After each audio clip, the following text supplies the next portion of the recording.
Ever wondered what makes TV so powerful in Jamaica? Time to find out. Welcome to Global TV Group 358, where television meets innovation. We're not just about shows, we're about shaping society. In Jamaica, TV keeps you informed, connects diverse voices, and supports democracy. Imagine a Jamaica where broadcasters unite, sharing data and collaborating globally. That's us, a unified voice in the TV industry. Did you know TV advertising is still king?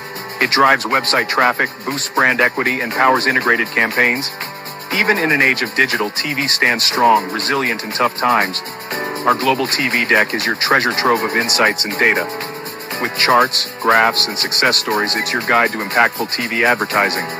Curious to learn more? Visit our website and see how Global TV Group 358 keeps television at the heart of entertainment in Jamaica. Get ready to binge watch the future. Corruption is a vile disease that sucks and drains the health out of something good. Corruption in society is an evil moral infection that keeps community in the state of perpetual sickness. Corruption is a moral virus. It's so potent, it leaves its host sick, lethargic, and unable to realize and accomplish all that a well person can. Where corruption thrives, poverty and not prosperity thrives. Wealth is grabbed into the greedy, grubby hands of those who get fat on the toil and labor of good people. Corruption benefits only temporarily those who participate in it. Everyone else is a victim of the theft, the deceit, the dishonesty, and the lies that corruption feeds on. You need to know that a corrupt person is stealing from you. Corruption is filthy work and despicable acts of treachery done under the table and behind closed doors. Corruption is a disgusting shame. Corruption keeps a nation back from true development and from progress. Wise investors steer clear of a corrupt environment.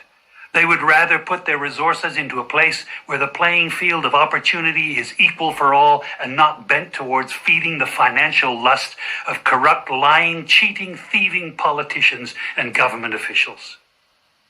How many wonderful development projects have been lost because the investors didn't want to do business in a swamp of evil? When those great projects go to another nation or to some other place, we all lose. Believe me when I tell you that corruption steals from you, it steals from all of us. Corruption plunders the nation's wealth. Corrupt people compromise on truth, equity, and fairness, choosing instead to feed off the short-term benefits of crookedness, exploitation, and financial perversion. Corruption is not just a personal matter, it's a culture. It's a way of life, not just for individual people, but for companies, communities, governments, and nations. Corrupt nations, hiding behind large companies, will seek to invest in other weak nations in order to take over the assets of the nation that they've invested into. They will provide financial loans to a nation for the much-needed infrastructure, and they will do it with assets that they provide. They will sign contracts by lining the pockets of rotten government officials who participate in this kind of corruption and are then held hostage by their own deceit and greed. Corruption is nothing less than a form of theft and national robbery. A corrupt person steals from everyone in society.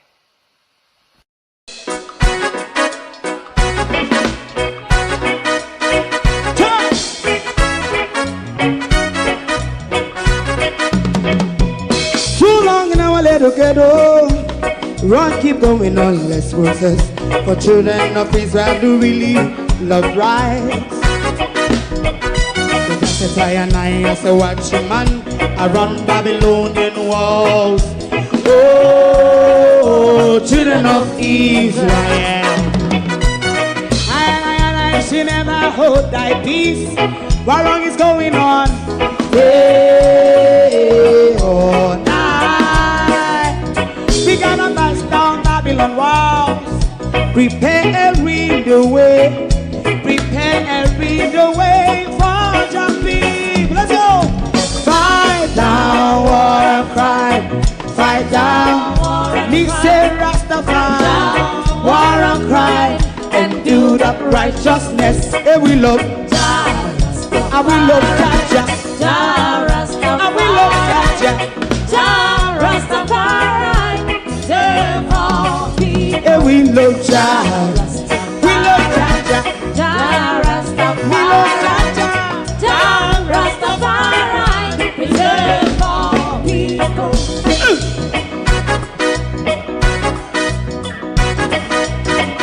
Put time away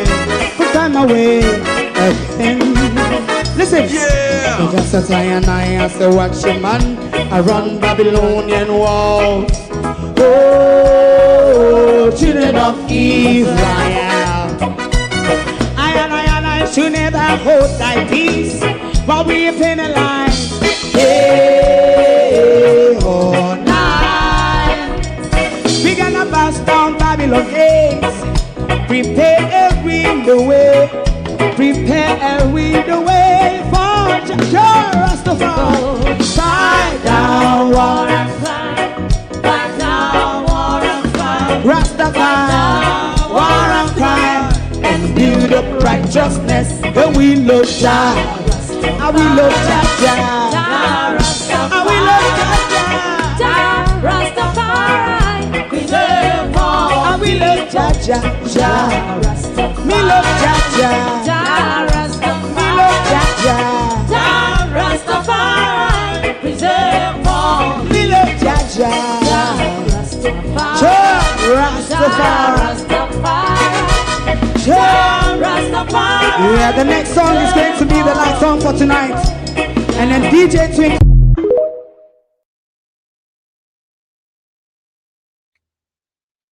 The push for a digital society, the push for a cashless society in an infrastructure that was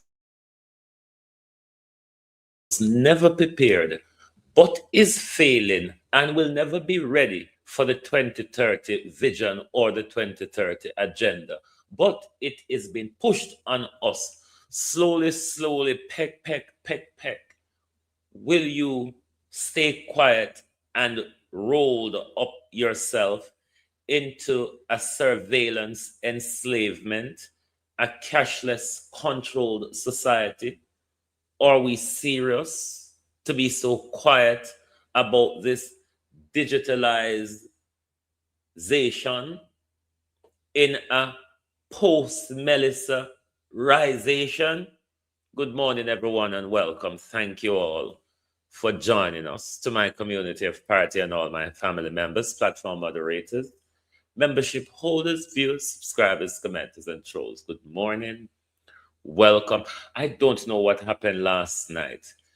On my side, there was malfunctioning as well. Don't know what happened with the comments and all that jazz. It looks better this morning, so maybe the problem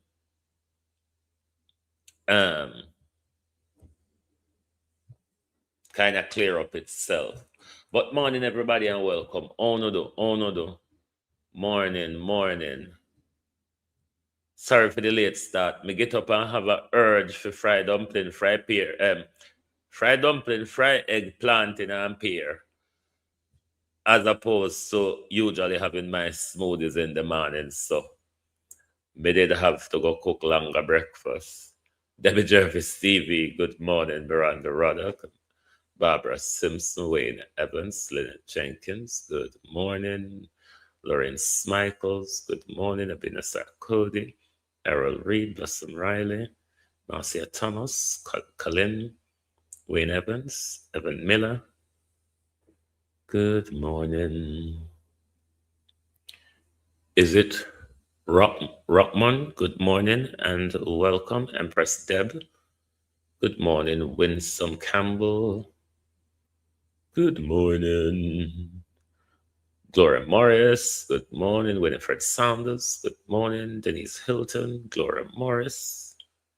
Who else there? Good morning. Sharon Johnson Walton, good morning.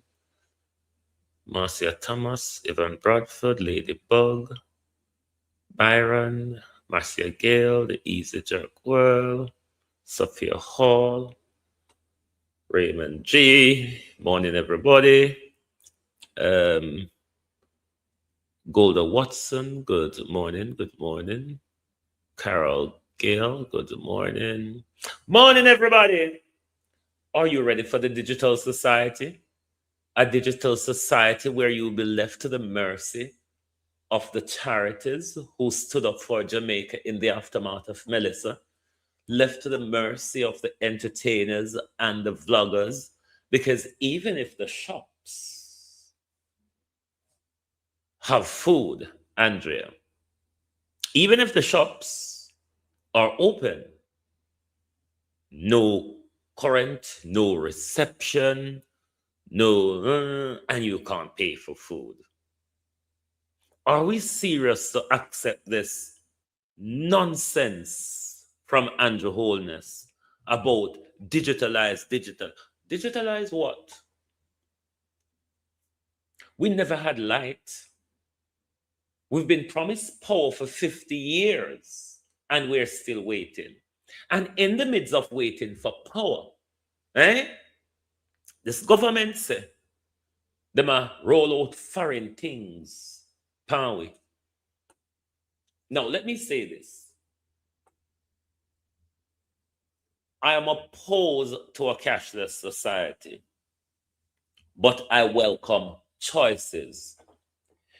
Me, myself, I really don't touch money per se because I do everything, pay for everything.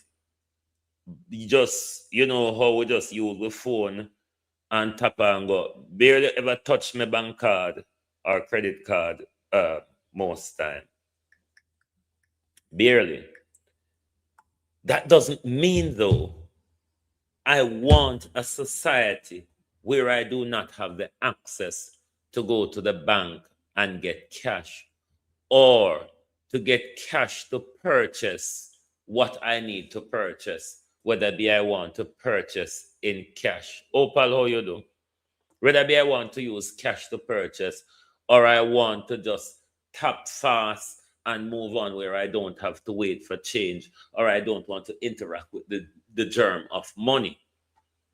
That's different from not having the access to money at all and how controlled things would be not having that access to money. Beside the electronic side of things, we are just not equipped for it. We're just not equipped. We can barely keep light on in our country for 1 week straight. Most Jamaicans would say backside fully attack about 1 day straight, a lot of communities in Jamaica, even before pre-hurricane, would say what you talk about. But would I like it on for a full day?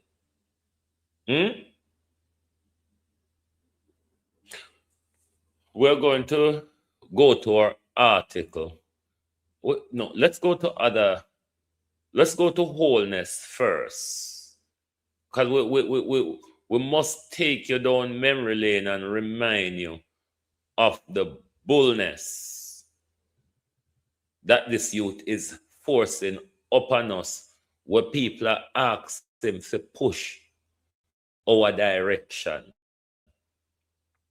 It is not what our society is designed for. In the coming weeks, Our society is a heavily higgler-based society.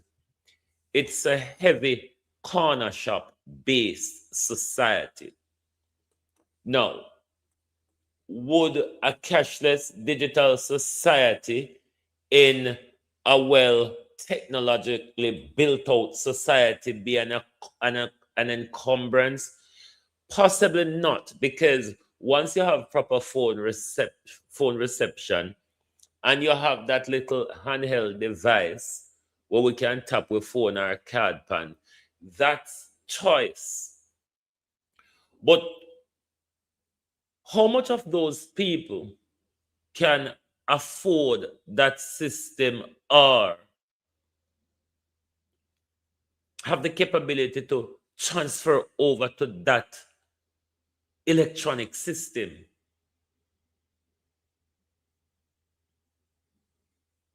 But the bigger part of why we must stand up against this, our society is not equipped. We don't have a grid that can keep power on constantly without a disaster. It's not like that for us.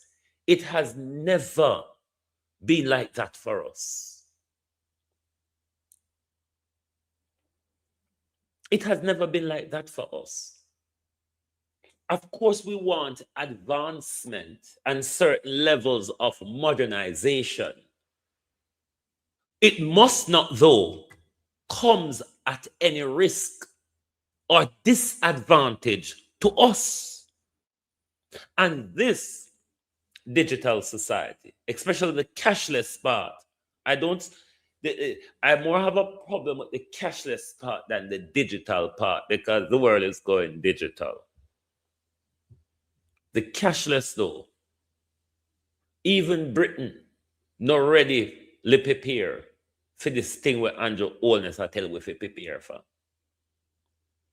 Not even Britain already for it. Because you never see nobody pan them stall with electronic device or collect money. It's still a cash society when we go to the markets.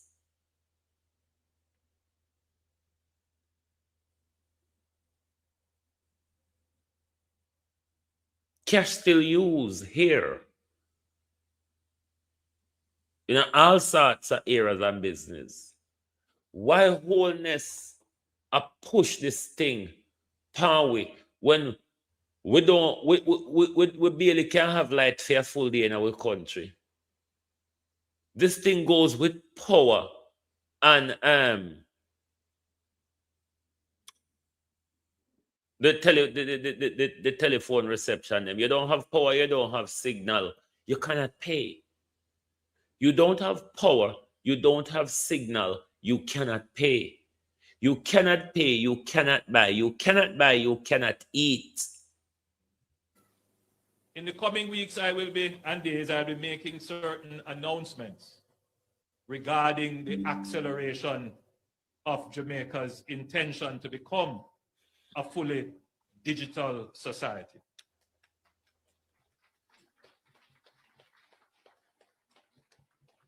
We are well on our way to this. We have established the national identification system. We are well on our way to this. We have identified the national identification system. This is another thing as well, where the court slapped down the government with it. But the government still push it. Every storm, the government excuse is, every storm, the government argument is only if people had the digital ID, we could identify them easier. They could access service easier. Bull. BUL Prime Minister. Nothing don't go so. It's the same way we see the government use, because in these rolled outs, Lossum Riley, in these rolled out, they start to target, they tend to target the young minds first. And let me tell you, when Britain was introducing this high-level bullshit, this was introduced to our children for years before nobody thought ramp up the argument about digital ID and them something and cashless.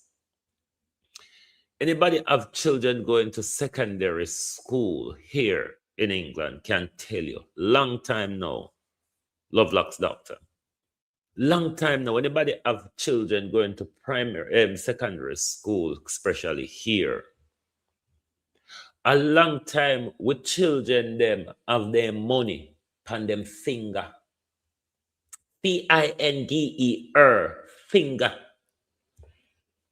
They always start with the young mind. When they're ingrained in things, in society, they start with the young mind. Just like you see, just to sidetrack a bit here, just like you see in the transgender push, they target the young minds as well.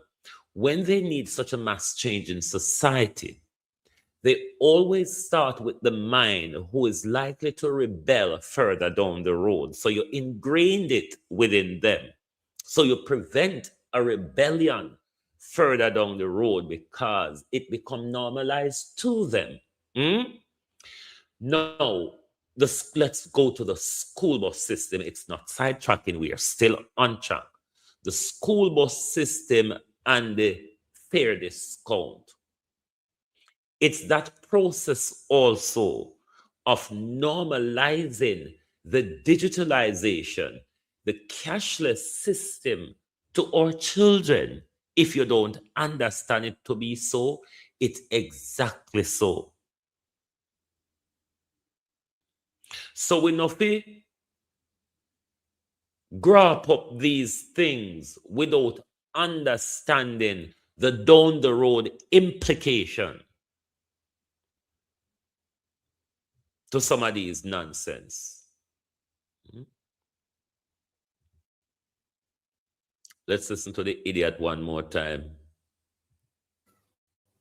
In the coming weeks, and days, I'll be making certain announcements regarding the acceleration of Jamaica's intention to become a fully digital society.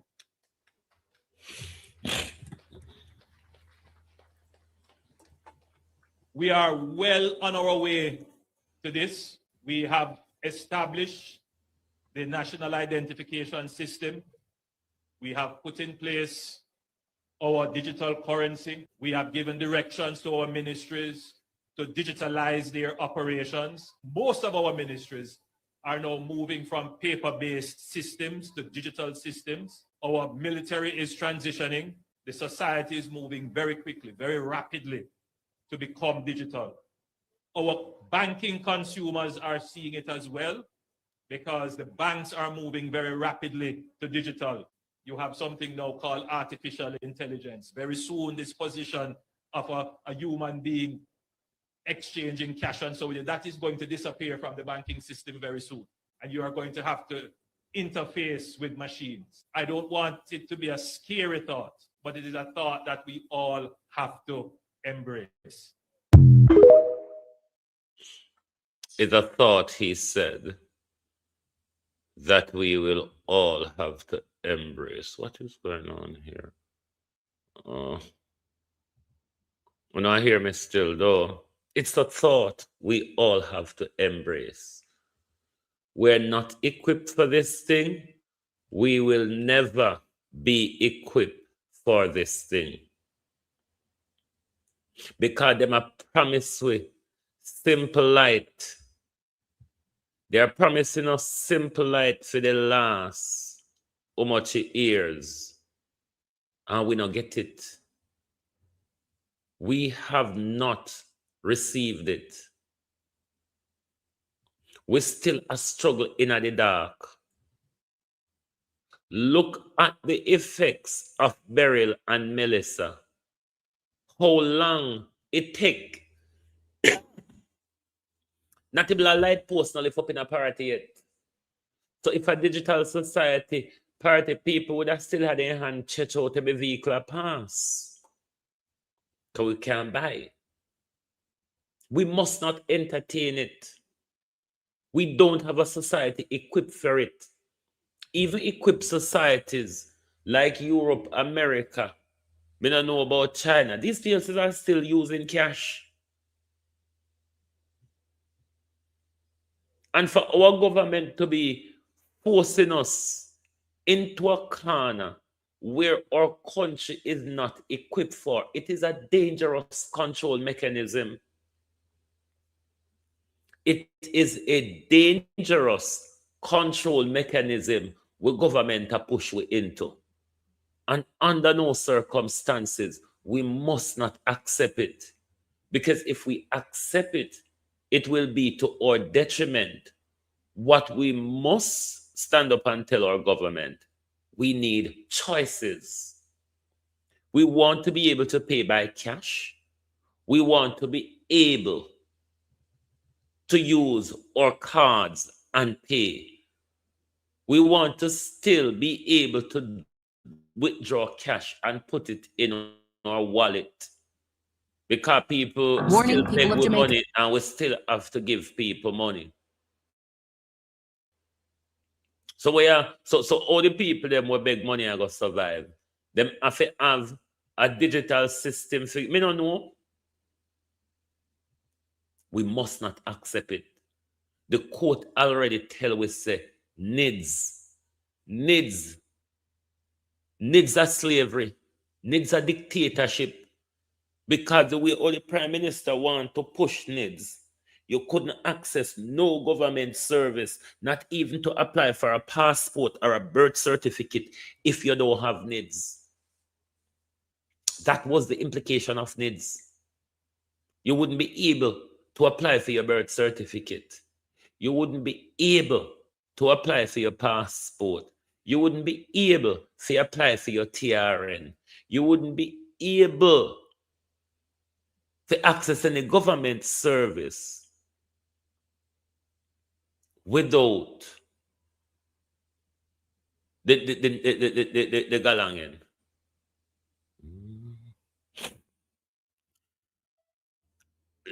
Denise, I see where Melissa has pushed.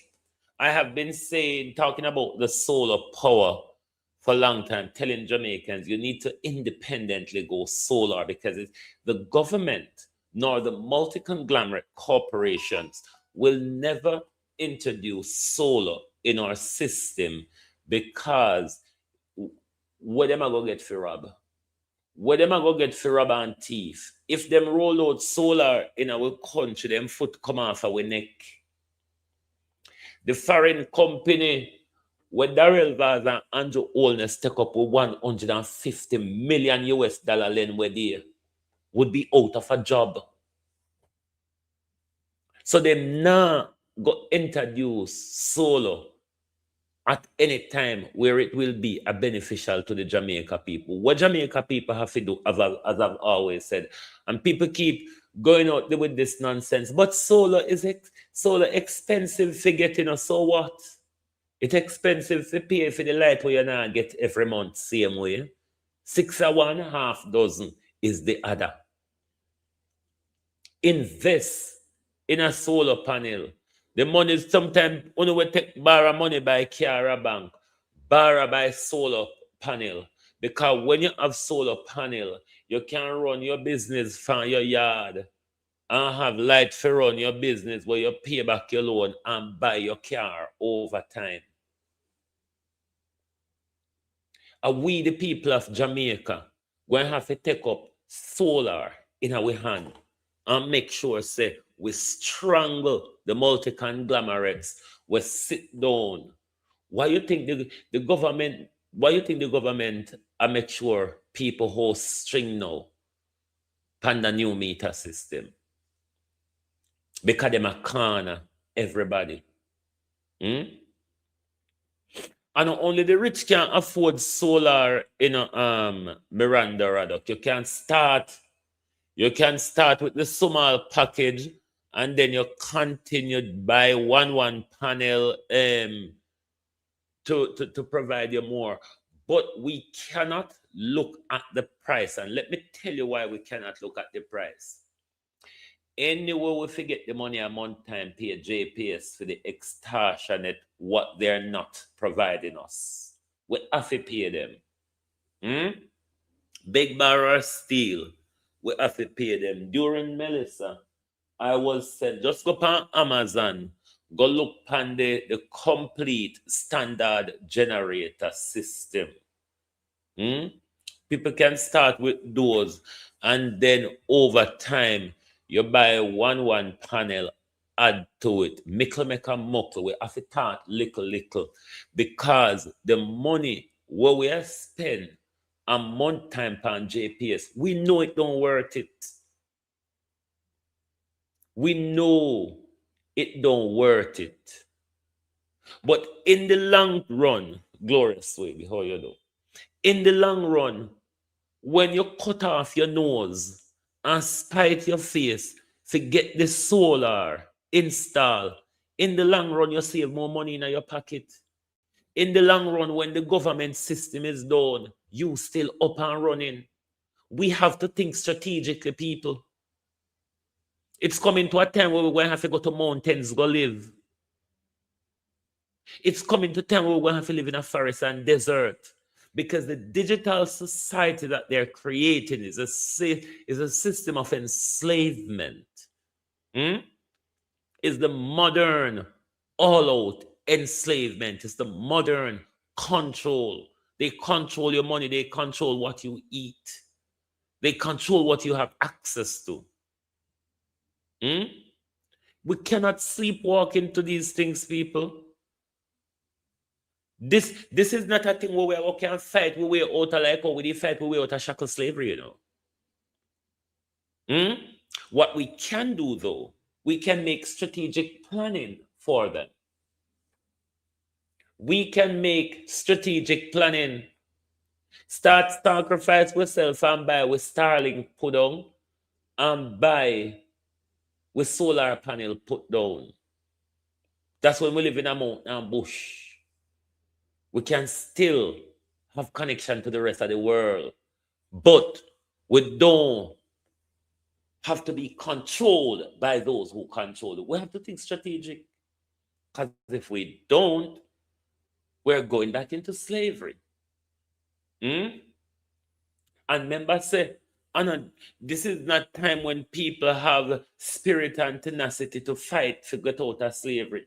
When we're going at this level of slavery, every other generation will burn into it and succumb to it. So know what you are doing. Telling about modernity and modernization, then kill the human spirit and then kill the social life. Warning people of Jamaica. Say no to NIDS. So there's something big happening to the world right now that almost no one is talking about. And I think in the long term, this is going to change the way we all live our lives. And I'm talking about digital ID. This government will make a new free of charge digital ID mandatory for the right to work by the end of this parliament. Let me spell that out. You will not be able to work in the United Kingdom if you do not have digital ID. Now, it might sound like it has nothing to do with economics or finance, and maybe it sounds boring, but the truth is, this is one of the most important changes that governments are pushing right now, and it's happening almost everywhere at the exact same time. In the US, at least 25 states have already launched digital driver's license programs. That means you can now pull out your phone instead of your wallet when you check into a flight, for example. And in Europe, they passed a law last year that makes it a requirement for all member countries to roll out a national digital ID wallet by 2026. In China, they just launched their version this summer, which links it to their social credit system. Countries like South Korea, Singapore, Nigeria, the United Arab Emirates are already doing this with their digital IDs. Now, you might have heard of digital IDs before, but I don't think most people really understand what it is because it's not being debated or talked about in Congress. It's not really trending on CNBC. And most people probably don't even realize that this is actually happening. But what's interesting, though, is that the United Nations has made it one of their goals, quote, legal identity for all by 2030. And the people funding it, of course, the World Economic Forum and the World Bank. And now Europe and the US are writing all of this into law. In just the last decade, the number of national digital ID programs have doubled. Today, over 100 countries either have one or are building one right now. And when I first thought about it, at least on paper, it sounds kind of nice. It promises to cut down on fraud and make travel easier, and it onboards about 1 billion people who don't have any legal ID. But once you look into how much power this will give the governments of the world, you're going to be shocked. Once your entire identity is digital, Whoever controls that ID can control a lot of power. And I don't think RFK Jr. is exaggerating when he said that this is turnkey totalitarianism. It lays the groundwork for global medical surveillance of every human being. So in today's video, I want to help explain exactly what this is, how it's going to work, how it's going to tie into our financial lives, and what you should be prepared for. So with that said, let's get into it. Hi, my name is Andre Jick. Hope you're doing well. Cover the finance and stay for digital IDs. So before I get into the details of how governments are planning to roll this out, let me first explain what a digital ID actually is, because I think when most people hear that, they just imagine it's a picture of your driver's license saved to your phone. And it kind of is that, but it's also a lot more than that. So a digital ID is a secure electronic form of ID that verifies who you are. Usually it's built on top of an app on your phone, and inside that app is all your personal information, which is then verified by a trusted authority like a company or a government. But there is a big difference between the physical version and the digital one, because digital IDs use something called biometric data, which are things like your facial recognition or fingerprints, with cryptographic encryption, so they're a lot harder to fake. And once you've been verified, that ID becomes reusable. That means you don't have to keep handing over your passport or your license to different companies, or even go to the DMV. You can just share that specific piece of information that they need. So for example, if a bar needs to know that you're over 21, the app could just say, yes, this person is old enough, without necessarily revealing your exact details, your birthday or your full ID number. So on paper, it sounds like a convenient thing to have. It's more secure, there's less information floating around, so less chance for fraud. But as you're about to find out, you're going to realize that when you centralize that much power, the question becomes, what can they do with it? Because while governments and tech companies present this as a convenient and secure thing to have, the actual way it's already being used in some countries is a very different story. We're constantly recording, watching and recording everything that's going on. Citizens will be on their best behavior because we're constantly recording and reporting everything that's going on. Take China, for example. Just this summer, they launched their national digital ID app. But instead of it just being an upgrade from physical to digital, they tied it to their social credit system. That means their digital ID is not just proof of who they are, their financial history, travel rights, online activity. So what that means is, if the government doesn't like what they're doing, or doesn't like what they're saying online, or maybe what they're buying, they could restrict your ability to travel, to buy those things, or to access certain social services. After being sued for defamation by the subject of a story he'd written, he was blacklisted. He only realized when he tried to buy a train ticket and was told he was banned from traveling. If you didn't get a vaccine that the government mandated, sorry, you can't use public transportation. They would immediately detect that and send you a notification, and they would deduct money from your what they call WeChat account. They use two main apps, WeChat and Alipay. So you can actually deduct your money directly from your account. There were reports of elderly people and workers who were denied food and pensions because their fingerprint scanners stopped working. So if the system doesn't recognize you, you don't get food. That's kind of crazy. And I have to pass facial recognition identity verification, which is insane, because all I want to do is just spend my gift card balance on this debit card. These are real world examples of how powerful and dangerous this can be when your whole identity is digital. And this is just scratching the surface. Before I tell you how these systems can really be abused, what I found really interesting is just how fast they're putting these systems into place. Once you start to really think about it, the same features that makes it all convenient are also the same features that will be abused for power. And here's exactly why we should be extremely concerned. Once you centralize identity into one system, yes, you do make it easier for people to prove who they are, but you also make it easier for governments and corporations and special interests to track and control people. We've already seen governments weaponize financial access against their own citizens, and you're going to see this happen in three specific areas: government power, corporate power, and surveillance. So the first example, government power. If you remember in 2022, during the Freedom Convoy protests in Canada, the government used emergency powers and ordered banks to freeze accounts linked to protesters. They targeted regular people who donated money through GoFundMe. And overnight, citizens were locked out of their own savings. There was no trials, there were no court rulings, no one was convicted of any wrongdoing. It was just because they supported the wrong cause. There was also Georgia earlier this year, where Amnesty International reported that the government froze the bank accounts of NGOs and lawyers who were providing legal aid to protesters.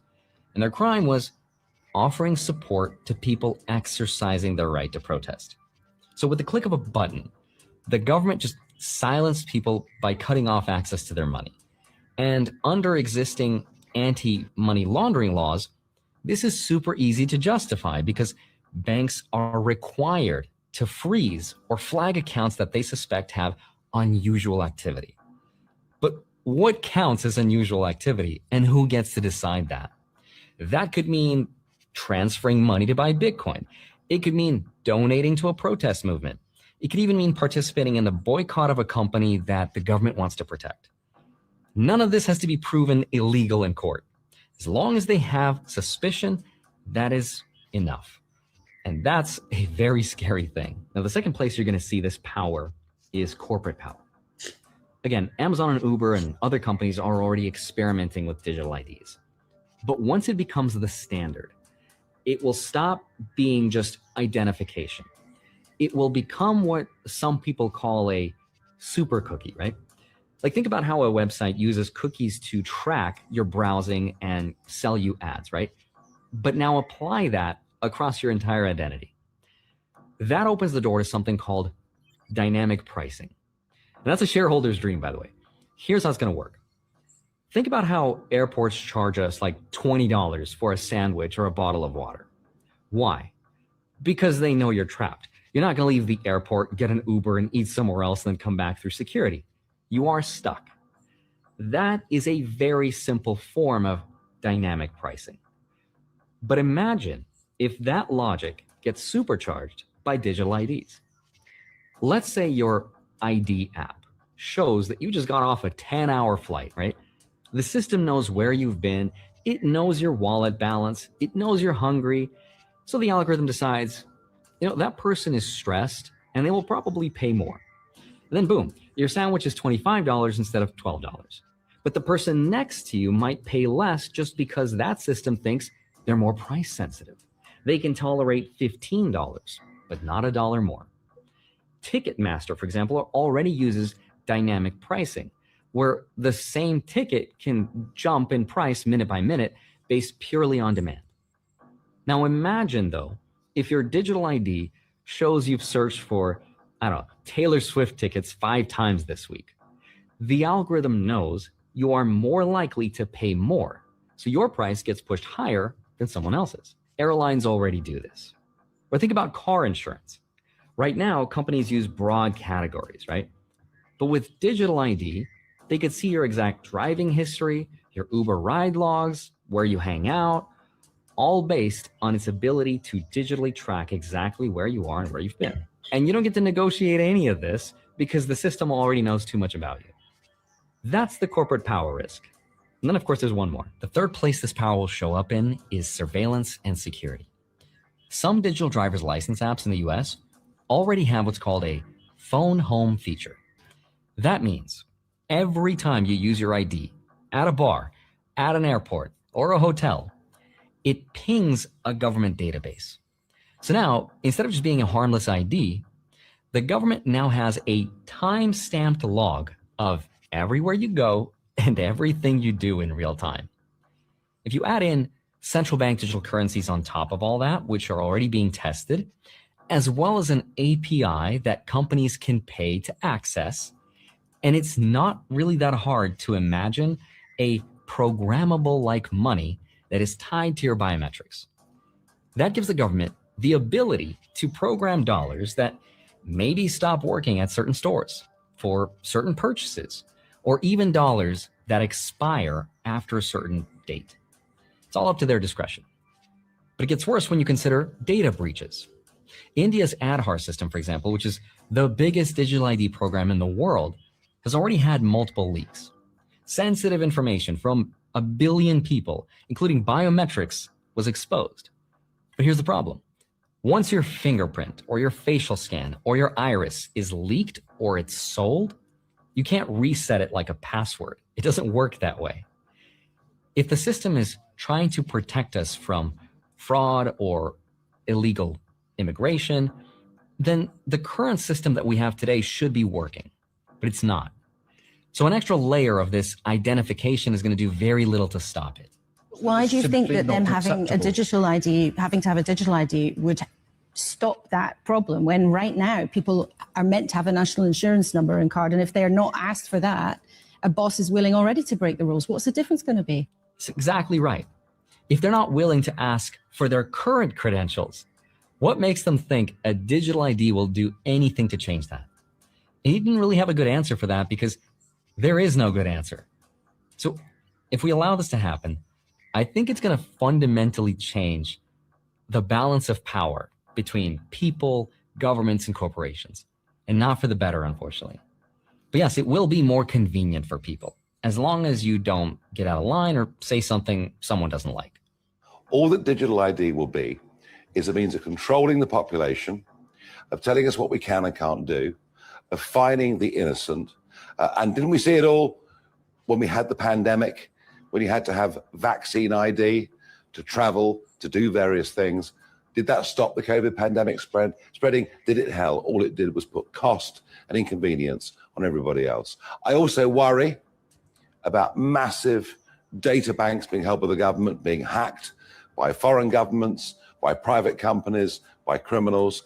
I do not see a single benefit to the government having digital ID other than them controlling what we do, what we spend, and where we go.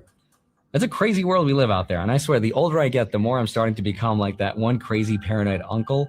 And I know how all of this sounds, and I get how it sounds like fear-mongering, but as they say, the reason why we continuously bring you these information is so none of us is caught off guard. We are aware of what is coming, but more so, we are aware of the implications of what is coming and what we can possibly do, the strategic moves that we can make. We can't just sit down to Jamaica. The world is reacting to this thing, and we just go on like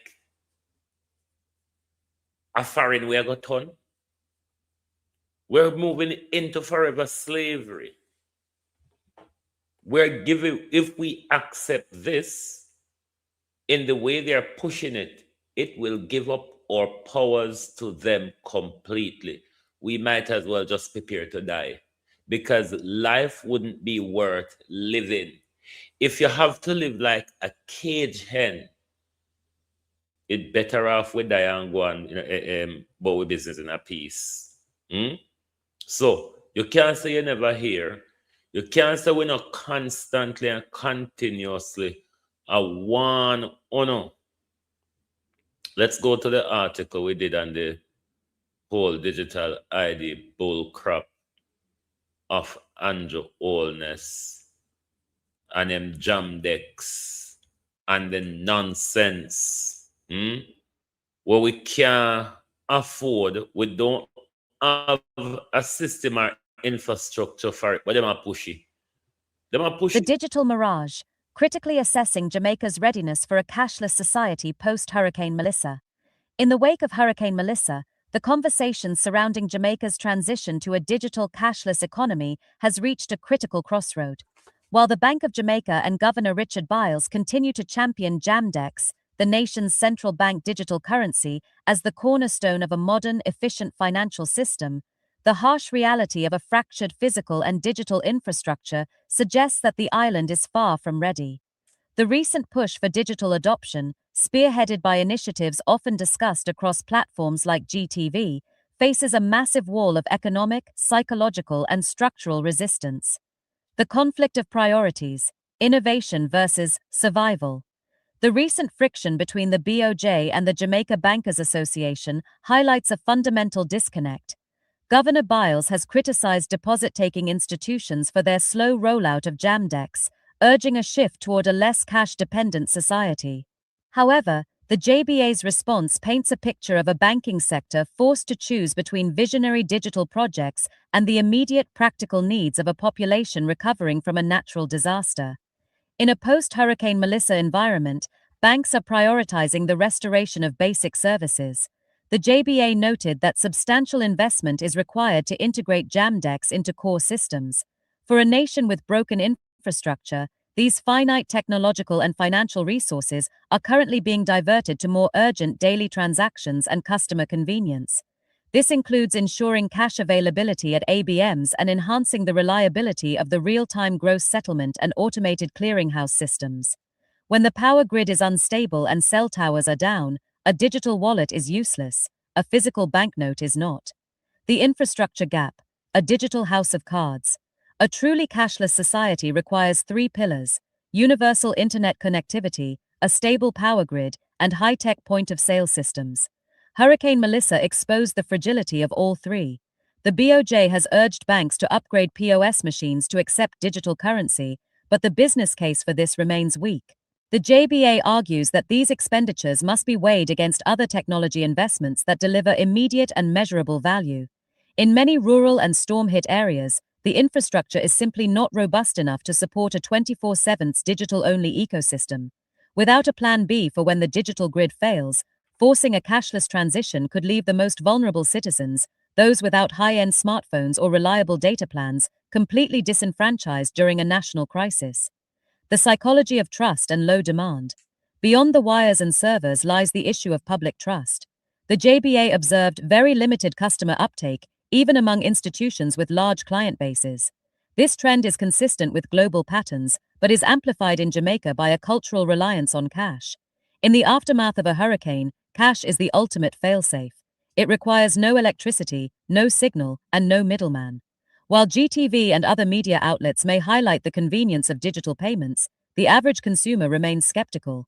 The integration costs for banks are high, and the perceived value for the consumer remains low. As long as the broken infrastructure makes digital access intermittent, the Jamaican public will continue to view cash as the only reliable medium of exchange. The critical requirements dilemma. The JBA also pointed out that banks are currently mandated to migrate to the ISO 20022 messaging standard, a massive technical undertaking. With limited technical talent and capital, the forced adoption of JAM-DEX is viewed by some as an additional burden rather than a solution. For Jamaica to be truly equipped, the focus should perhaps shift from forcing a digital currency to first hardening the underlying infrastructure that makes such a currency possible. Conclusion: a premature push. Is Jamaica equipped for a digital cashless future? The evidence suggests that while the ambition is there, the foundation is missing. Hurricane Melissa served as a grim reminder that a digital economy is only as strong as the physical cables and power lines that support it. Until the broken infrastructure is rebuilt with redundant, disaster-resilient technology, and until the cost of adoption for both banks and merchants is lowered, JAM-DEX will likely remain a secondary tool rather than a primary solution. For now, Jamaica's path to a cashless society must be a slow walk, not a sprint, ensuring that no citizen is left in the dark when the next storm hits. Do you believe the Bank of Jamaica should offer financial incentives to citizens to encourage the switch to JAM-DEX, or should the focus remain solely on infrastructure repair? Tell the Prime Minister, take JAM-DEX and shove it. JAM-DEX must be an added choice, not the alternative or the be-all and end-all. It must be an added choice. Give us more choice. Don't take away our powers, because that is what a cashless society will do. Take away our powers. We must not tolerate it. We mustn't go on, like I say, as something we're going to benefit us. Simple, because it make our life a little bit easier at the payment point. Think about what you will be giving up to just make your life a little easier at the payment point. We are in a dangerous period, my people. I know Jamaica want to push it, and the world will push it. It's a part of the 2030 agenda. It's a part of the one world government agenda. It's a part of the mark of the beast agenda. On a dirty Christian, on so silence to the ungodlyism of this world. We don't sell out, you see. We don't sell out more on the politician and the news and the mainstream media, you know. Because them teachers from where God church, them are stone it in a way say, our Christians are going to stand in the last days. Aren't we in the last days? Because you say when them are push the mark of the beast, at them the time of last days have come.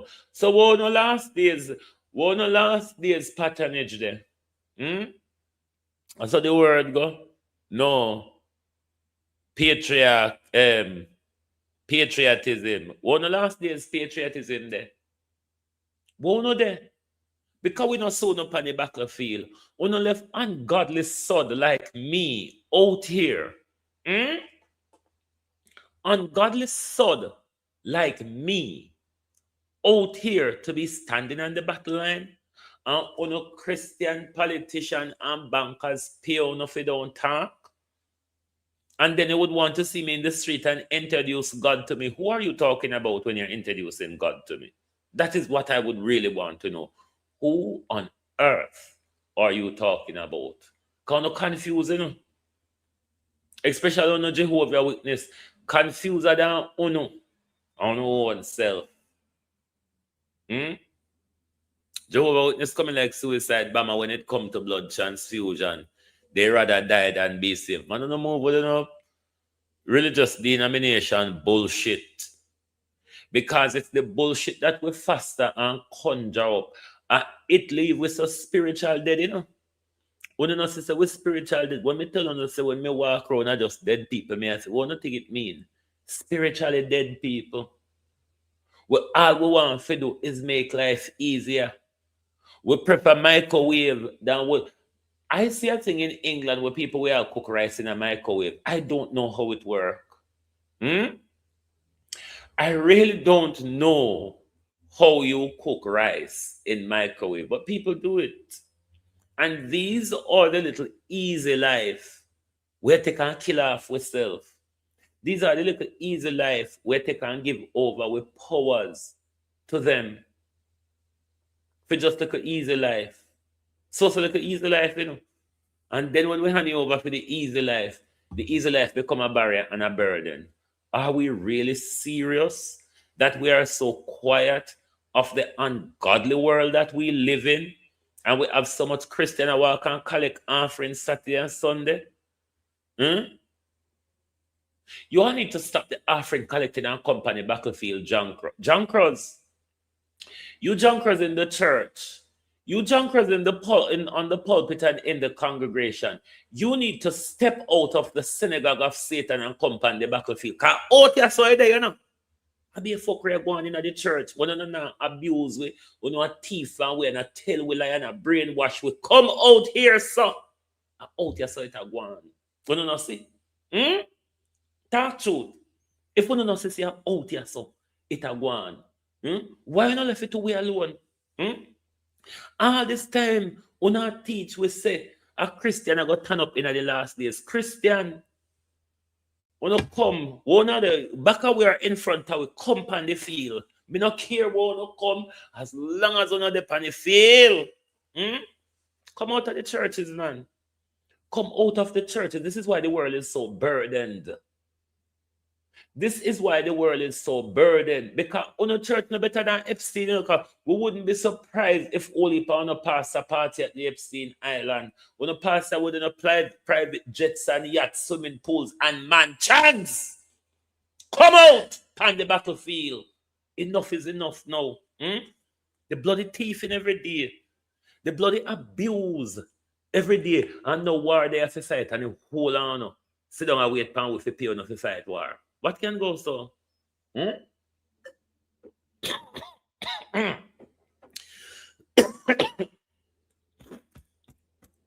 Mariga not teach choke me. But what can go so Jamaica? Jamaica, we are living in the best and the worst time. How the best part go?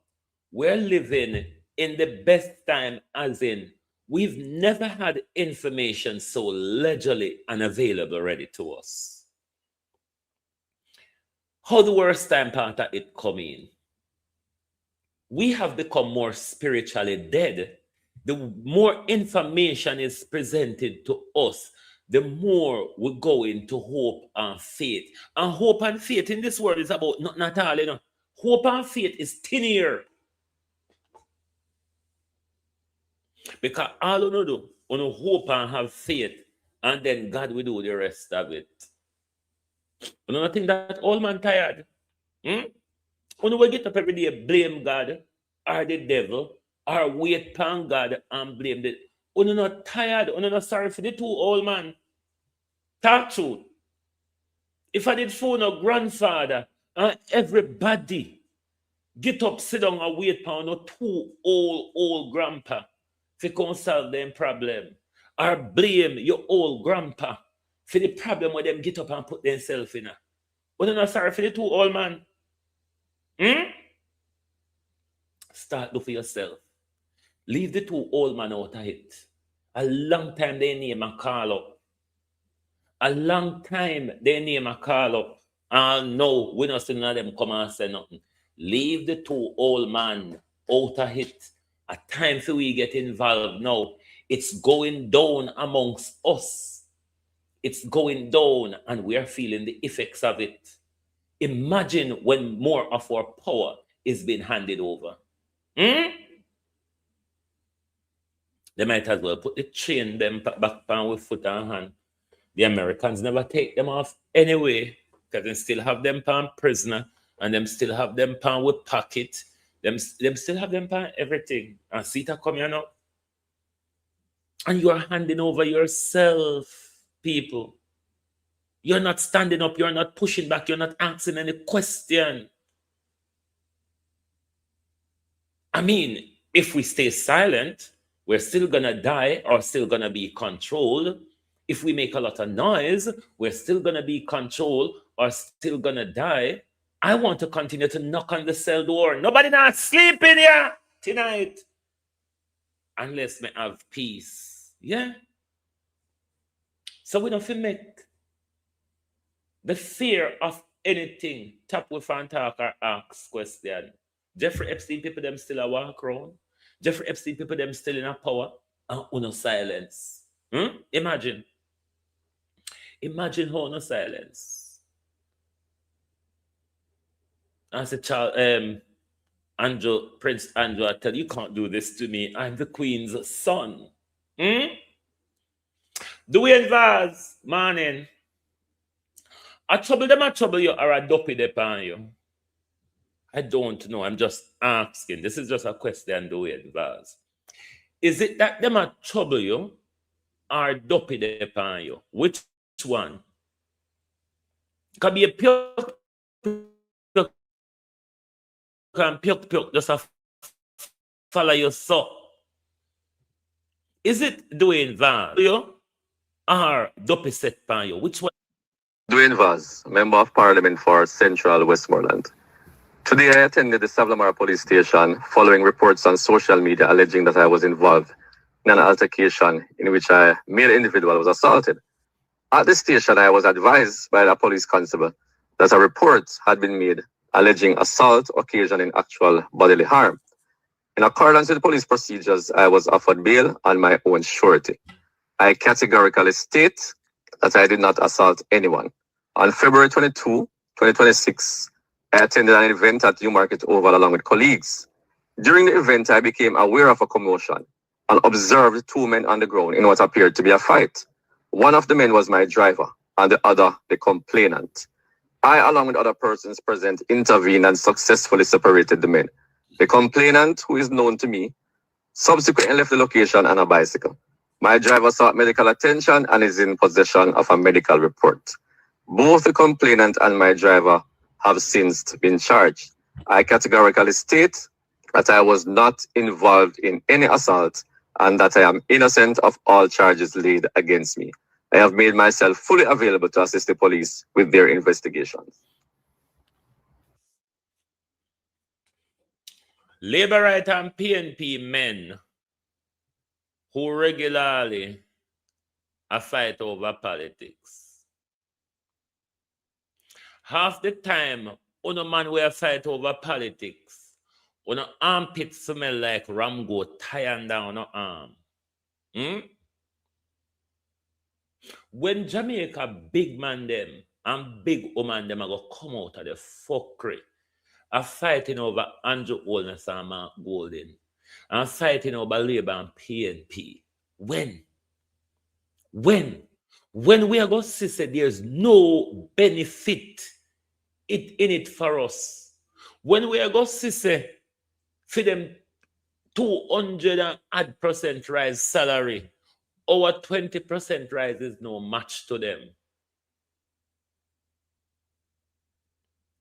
We can't continue to make ourselves enemies of each other while politicians pay themselves handsomely.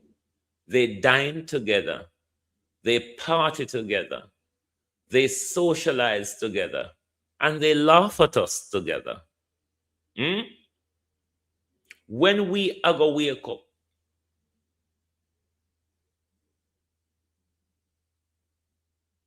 it is a sad situation.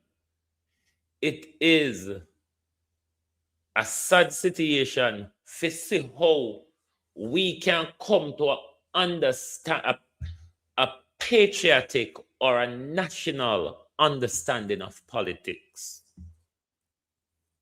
We can wake up to see PNP and Labour now go carry through in the way how it's structured and the way how we deal with them. It's only served to benefit them. Trust me, all the proof is there. Just look back at the 50 years of promises we have from our politicians and the delivery on those promises for the last 50 years. They all have to hang their head in shame, even though they don't have none. We're just gonna play some of this video. But Jamaica, we can pack, hear me say, hear me tell you say, if start find one African country, want to live and bring up on children, because all we demonize Africa and all that, How much African country you hear had a violent statistic, barring those who have certain war zone within it? African people no fear of going back home because of violence in their community, We then something that affect.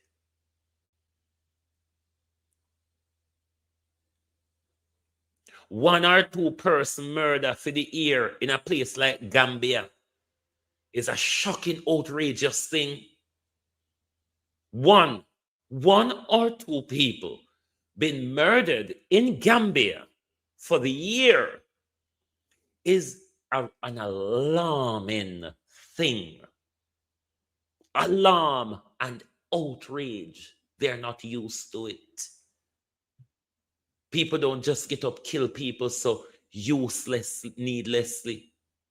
People don't get up and kill children and women so. No, I know there's some places where the terrorism are in certain zones of Africa. That's a different thing. But comparing on the issues of violence we have in our communities, violence in our society, the murder and rape in our society. So I don't know what this John Crow call we say if we come back home, can live. Tell road if you stop, that's where you pick them and breathe more. And maybe that can help the population. Can not have money to look after all heap of picking. We not have it. Who know 200% can breed like a rabbit. We have to breed like elephant once in a while. Oh. So the Jamaican government have decided that they're going to sell off Jamaica to non-Jamaicans. Okay? So right now here in Montego Bay, they have these 4 buildings that went up, the highest buildings ever in Jamaica. I think they're 28 stories.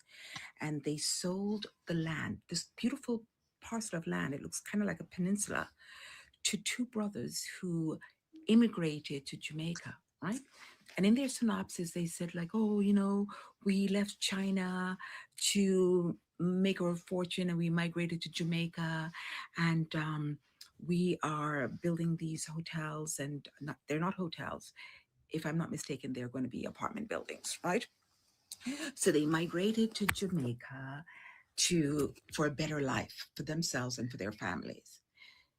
They were able to convince the Jamaican government. They sat in a room with Jamaican politicians. For years, Ladybug, for years. And they convinced the Jamaican government that Jamaica should be turned into Miami Beach, South Beach.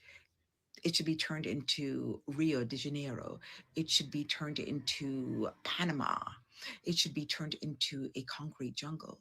Jamaica is not a cosmopolitan city, nor should it be. Jamaica is an amazingly beautiful island that has an incredible powerhouse of energy that is mind-blowing for anyone who is a human being and in touch with their feeling. You can feel that energy that's emitting from Jamaica. So frightened for what is going on in Jamaica, because I'm sure that this isn't the only parcel of land that they've sold off to foreigners.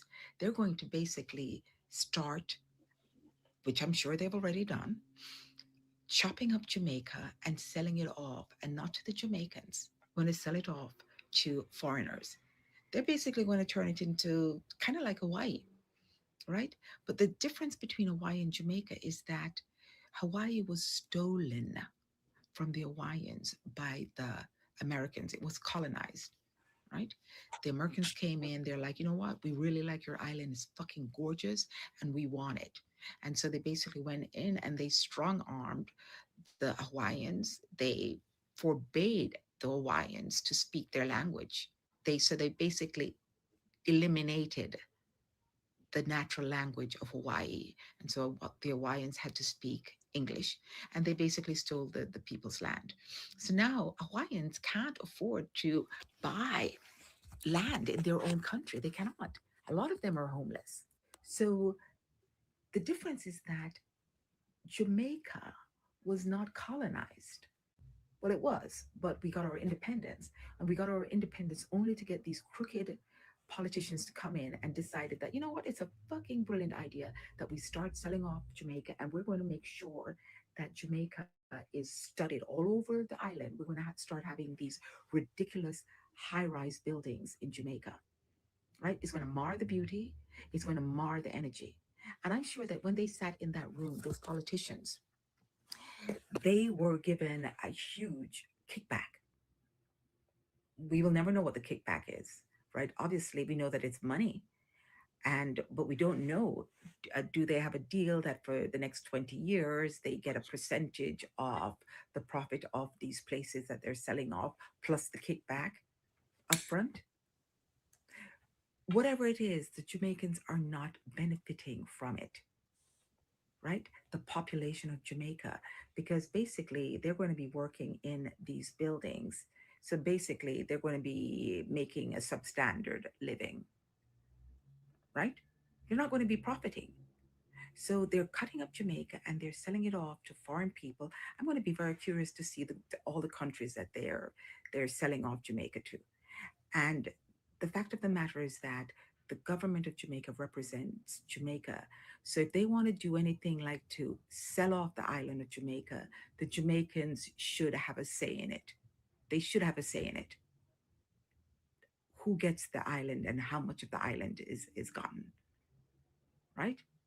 It's not as if they're sitting down and say, okay, you know what happened? We're going to, sure, you can come in and you can invest, but we will give you, you can basically have the land for, I don't know, 100 years.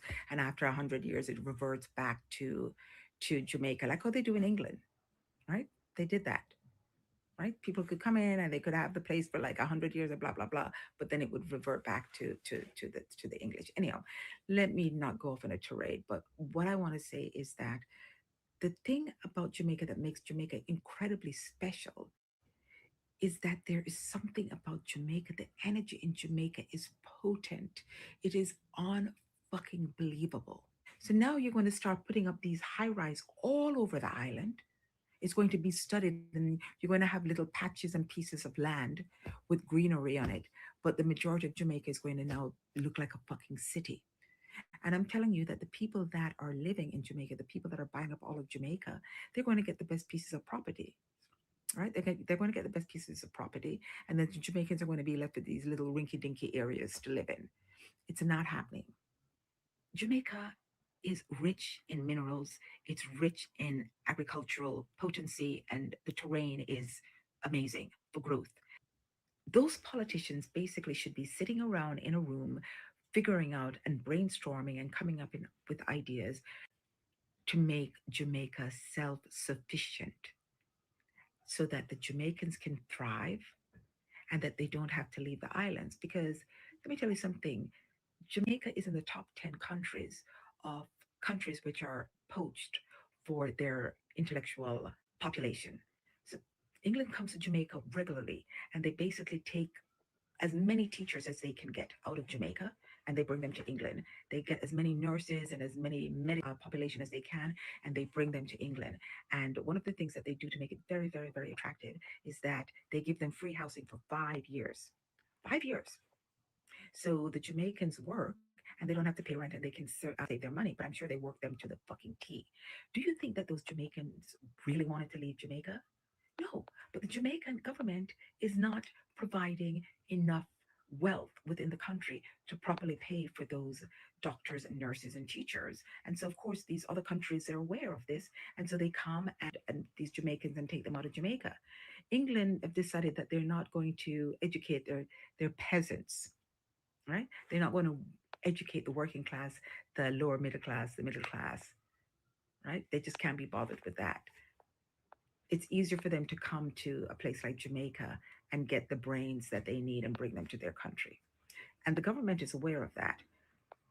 Jamaica is not Miami Beach. It's not Copacabana. It's not Panama. It is not a first world country, nor does it want to be a fucking first world country.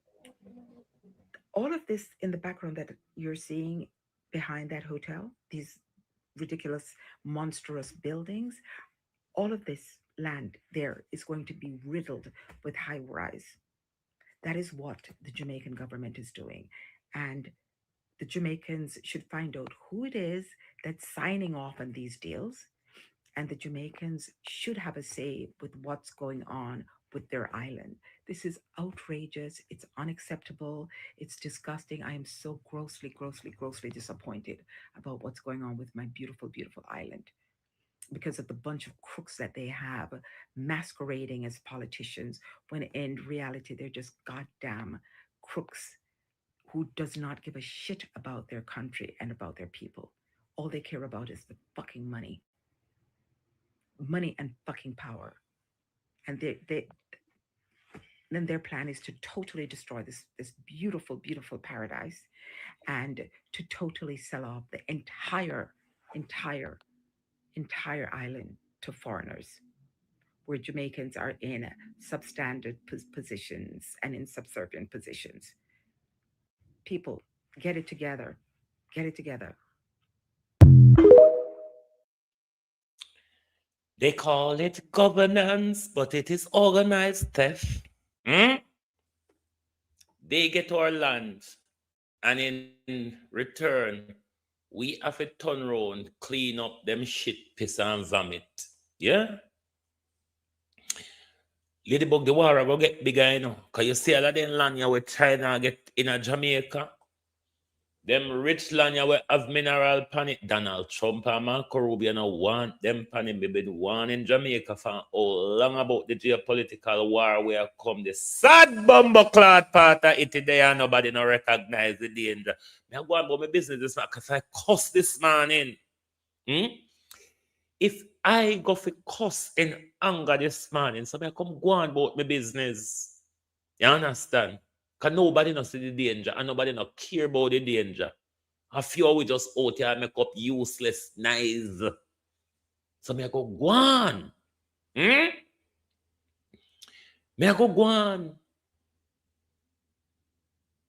But I hope when the calamity present itself on the doorway, catch you out on the ball field, a kick round and a play you know, on all right.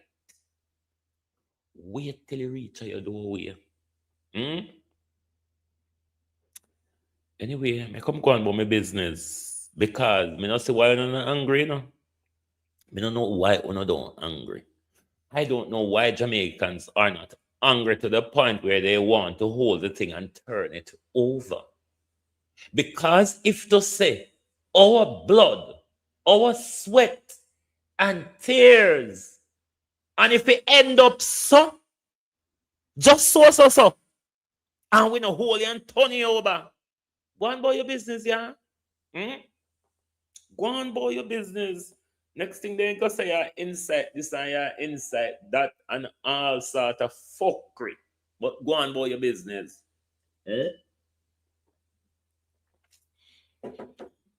Jamaica isn't angry. The world isn't angry.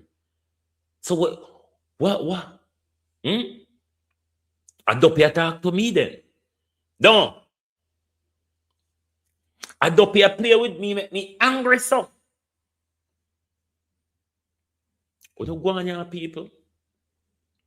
We come back later because the world not see the danger. The world don't see the danger. The world are wait till we fall in the pit. Then we try to climb on each other's shoulder. No. Tap on my shoulder if you come back up, you know. No. Tap on my shoulder if you come back. You not turn down the peacefully. Because when we're in a one, if you come out here and play labor right politics and play PMP politics and left Jamaica just in the dark. So, no, so you go. If you come out here every day and with the one market G and with the one PM, what about the one Jamaica though? Have you seen our condition as a country, as a people? Have you seen how we have gone backwards? Can you not see how we have not advanced? Go on about your business, miss say. Anyway, globalists, thank you all for being here with us this morning. Very angry. Not with just leadership in our country, but with the people who has just drawn sheet. Draw sheet and gone to bed. We could have slapped them. We could have thrown cold water in them face. We could have hold their nose. Then just let them so. Just so. Anyway, join us back tonight for the people's point of view. Good morning and good afternoon.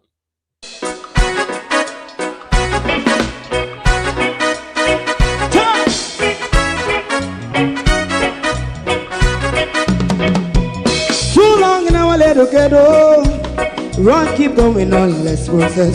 For children of Israel do really love rights. So just I and I as a watching man around Babylonian walls. Oh, children of Israel. I she never hold thy peace. What wrong is going on? Day or night. We gotta bust down Babylon walls. Prepare and read the way. Prepare and read the way for your people. Let's go. Fight down war and crime. Fight down war and Me say Rastafari, war and cry, and do the righteousness. Hey, we love Jah, and we love Jah, Jah Rasta, and we love Jah, Jah Rastafari, save all people. Hey, we love Jah, we love Jah, Jah Rasta, we love Jah, Jah Rastafari, save all people.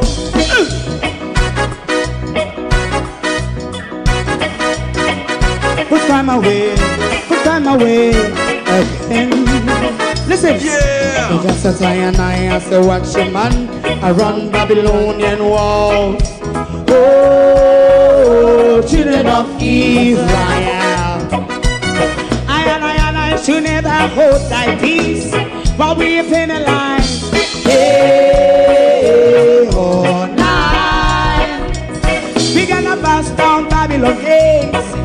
Prepare the way, prepare the way for Jah Rastafari. Fight down war and cry, fight down war and cry. Rastafari, war and cry, and build up righteousness. And we love Jah, and we love Jah, and we love Jah, Rastafari. We love all, and we love Jah. Me love Jah, Jah Rasta, me love Jah, Rastafari, preserve all. Me love Jah, Rastafari, Rastafari. Yeah, the next song is going to be the last song for tonight, and then DJ Twink.